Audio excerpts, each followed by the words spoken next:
Physics chapter 24, theory video 2. We are going to discuss magnetic flux density. The definition of flux density is actually the strength of the magnetic field. So the strength of a magnetic field is known as its magnetic flux density. It has a symbol of B, and also, just like the fields of gravitation, here also the separation between the magnetic field lines would give us how strong the magnetic field is. So as you know, the magnetic field lines, when they are close together, they become their intensity is higher. So as a result, if there is a magnetic field like this at this point, the magnetic field line is lesser than at this point, because here it is quite close to one another than this one. So as a result, at the bottom you have a higher magnetic flux density. Then also you refer to it as the magnetic field strength. It can be kind of simply understood to be or imagined as the number of lines that we have close to a certain point. So closer to the pole of a bar magnet, the magnetic flux density is higher, and further away you go, it becomes smaller. Gravitational field strength G is defined. Gravitational field strength G at a point is the force per unit mass, that is G equals F upon m, force per unit mass. Then electric field strength is defined as force per unit positive charge, E equals F upon Q. Then in the same way, we define the flux density as the magnetic force experienced by a current carrying conductor placed at right angles to the magnetic field, right? So magnetic flux density, the definition is the magnetic force experienced by a current carrying conductor placed at right angles to a magnetic field. For a uniform magnetic field, the flux density B is then given by the definition, by the equation B equals F upon IL. F is the force experienced by the current carrying conductor, and I is the current in the conductor, and L is the length of the conductor in the uniform magnetic field of flux density B. So these are the definitions. B is the flux density, F is the force that is created as a result of or the force experienced by the current carrying conductor, I is the current that is carried by the conductor, and L is the length of the wire, length of the conductor that is in this uniform magnetic field. Then the magnetic flux density at a point in space is defined as the force experienced per unit length by a long straight conductor carrying unit current and placed at right angles to the field at that point, and that is something that you need to remember by heart. The magnetic flux density at a point in space, so we are talking about a single point in space, is the force experienced per unit length by a long straight conductor carrying unit current and placed at right angles to the field at that point. And the unit of magnetic flux density is Tesla, T, capital T. So it follows from the equation for that 1 T equals 1 Na minus 1 newtons per ammeter. 1 newtons per ammeter per meter, right? 1 newtons per ammeter per ampere, rather ampere per meter. 1 newtons per ampere per meter. So then we can get the force of a conductor by F equals BIL. B is the flux density, I is the current, L is the length. And also you must remember that the very important part, this equation is applicable only if the field is at right angle to the current.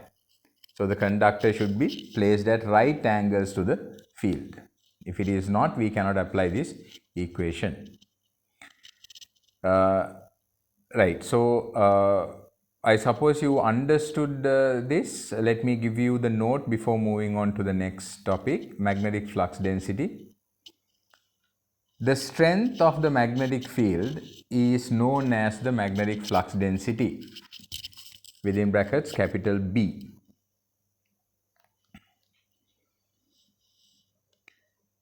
Closer to the pole, magnetic flux density is higher. Magnetic flux density is higher with high number of field lines. With high number of field lines.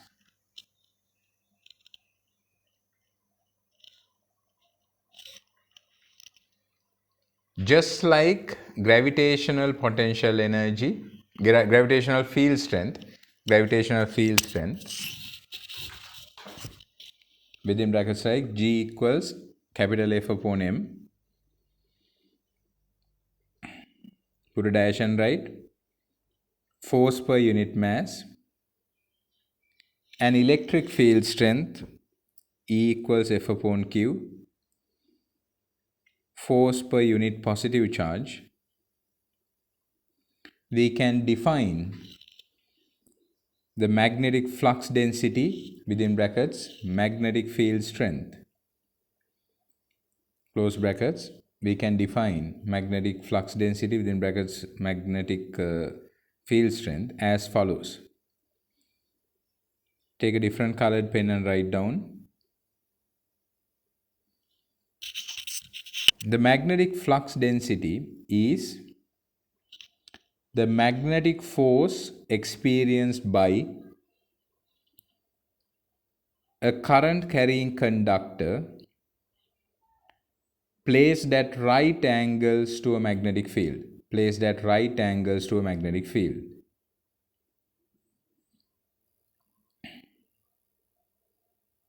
Leave a line and write. For a uniform field, flux density equation is as follows. B equals F upon IL. Leave a line and write. B equals magnetic flux density. B equals magnetic flux density. F is the force experienced by the conductor. I is the current carried by the conductor. L is the length of the conductor in the field. Length of the conductor in the magnetic field. Leave a line. The unit of flux density is Tesla, capital T.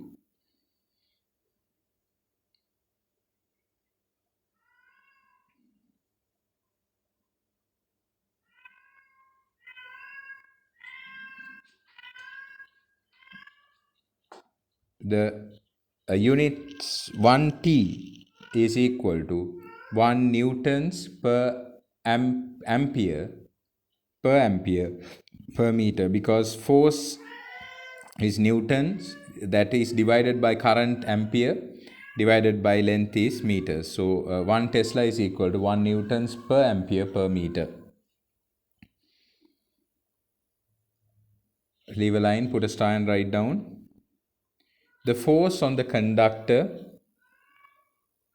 can be calculated by following equation. If the conductor is placed at right angles to the magnetic field, if the conductor is placed at right angles to the magnetic field, write the equation F equals BIL. Please do question number 5, 6 and 7. Now we will move to measuring magnetic flux density.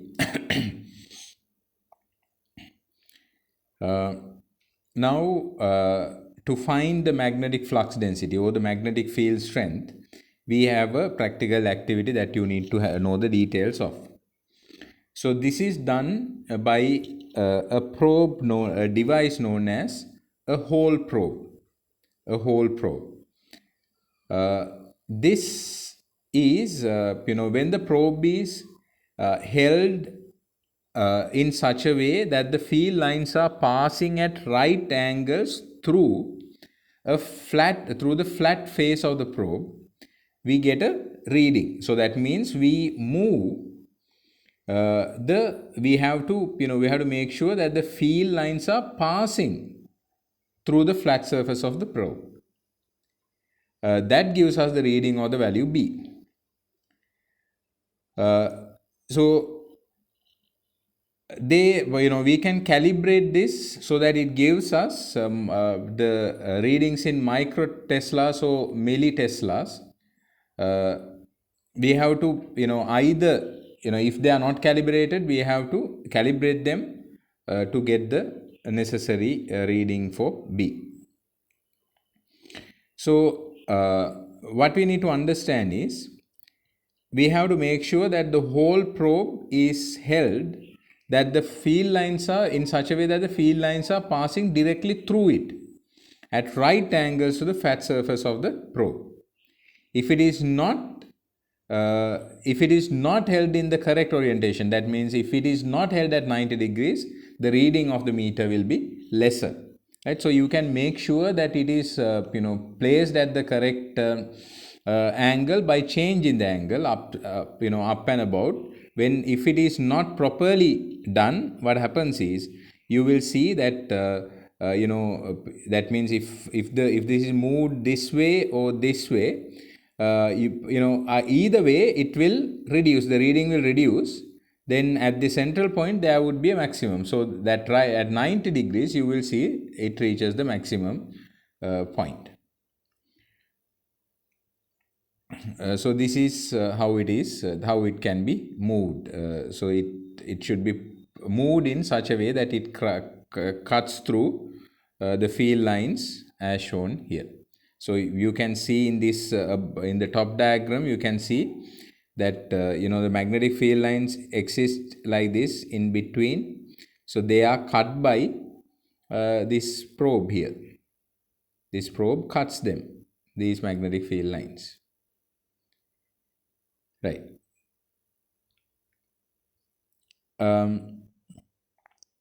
Now the Earth is actually a large, can be considered as a large bar magnet with a south and a north pole. So if you move this whole probe to if with a very small magnetic if it is calibrated to measure the small magnetic field strength or the flux density, then it would give us a reading. So what happens is, if we cut it in such a way, if we cut the field lines of the Earth's magnetic field, then what happens is we will be able to figure out how these values can be obtained, how we can obtain this value, the reading for Earth's flux density. Now, what happens is, first what we do is we place the probe in such a way that it passes directly, the Earth's field lines pass directly through it here, like as shown here. Earth's magnetic field cut through it. Then if we rotate the probe 180 degrees, it will pass through it in the opposite direction, and it changes the reading of the meter, that is twice the Earth's magnetic flux density. So that means it goes in the opposite direction, it changes. Now it's like this. First it will be here, it has reached this point. Then when it is changed 180 degrees, it would go to this end. So it would be, the change is twice the Earth's flux density. I hope that makes sense to you.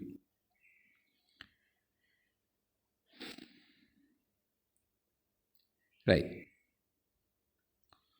Now you can measure B using a current balance. Uh, this is going to be a little bit of a tricky part. So I would suggest that you read this part before listening to this video. Then you will be able to understand it better. So here we have another setup that we can use to determine the flux density between two magnets. So what happens is the field between these two magnets are going to be quite roughly uniform. Using a ruler, we figure out the length of the magnetic field. Using a ruler, we figure out the length of the magnetic field. And then we set up it like shown like in this diagram. So there is a conducting wire as shown in red color here. And there is a south and north pole. There are two magnets placed in it. So this is in a top pan balance to find out what kind of a force is generated. What kind of a force is generated? So then what happens is when there is no current in the wire, we place it on the top pan balance and make the system to be zero. So that means it gives the whole system is maintained as a 0 point. When a current flows in the wire, ammeter would give us a reading. What is the current that is flowing through it? Then there will be, it would result in you can see the direction of the current. Then using the rules, you can figure out that there is an upward force that that is created on the wire. Then according to Newton's third law, there is an equal and opposite force on the magnets. So as a result, the magnets will be pushed down. And that will appear on the scale. Because the F is given by mg, m is on the balance in kilograms, g is the acceleration of free fall. Because of that, because we know that F equals B equals F upon IL, we can figure out the values. We know the length, we know the current, then we can figure out what B is. So this actually deals with the force that is actually force is measured by weighing the force that is generated. So as a result, we call this a current balance. So here we are using another system.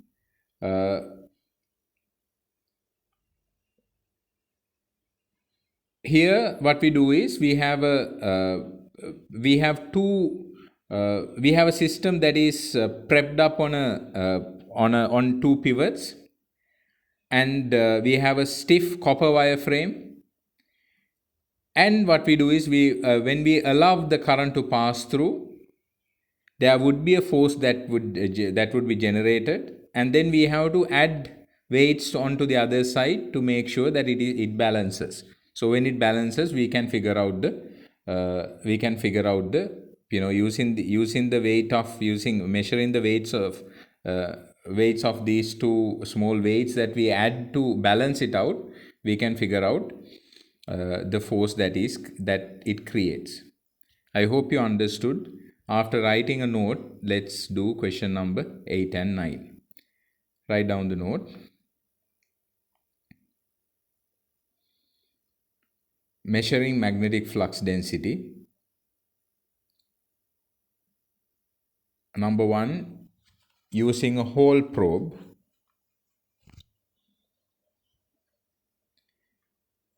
Magnetic flux density B can be measured using an instrument, using a device known as Hall probe, which is calibrated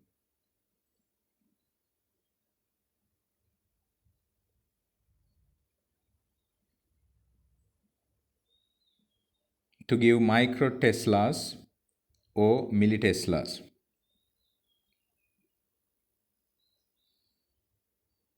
The whole probe must be held so that the field lines pass directly through it at right angles to the flat surface.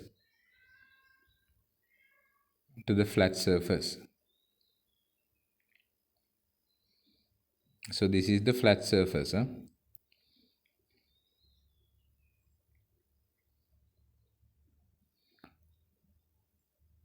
Even Earth's magnetic field can be measured using a Hall probe.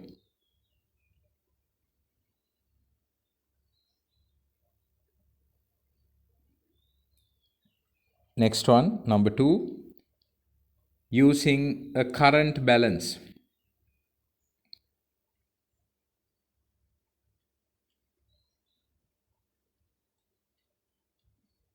A conducting wire is placed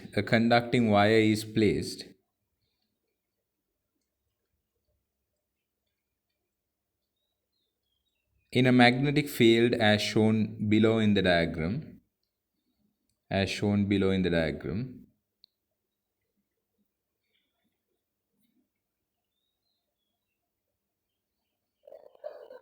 After setting up the apparatus, before allowing electricity to pass through,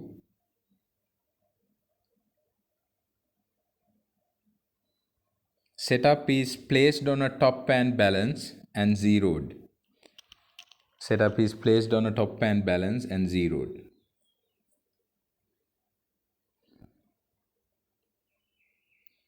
When current passes,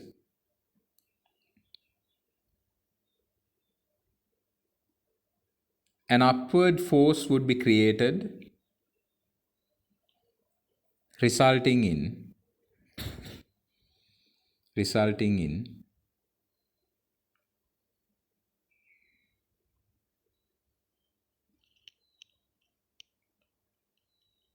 a downward force within brackets Newton's third law of motion, which can be read by the top pan balance. This force can be used in the equation B equals F upon IL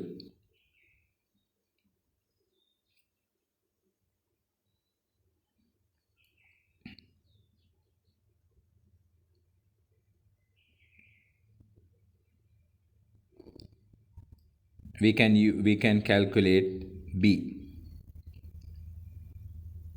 Right. Please draw this, figure 24.14. Leave a line and write.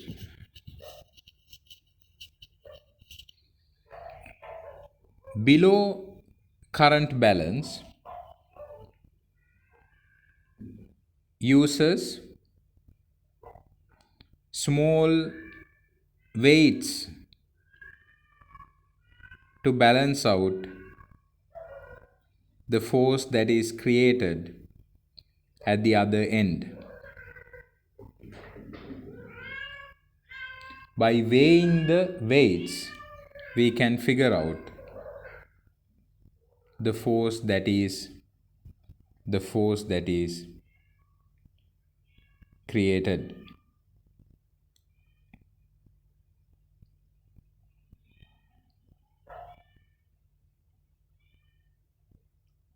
I hope you understood. Let's see.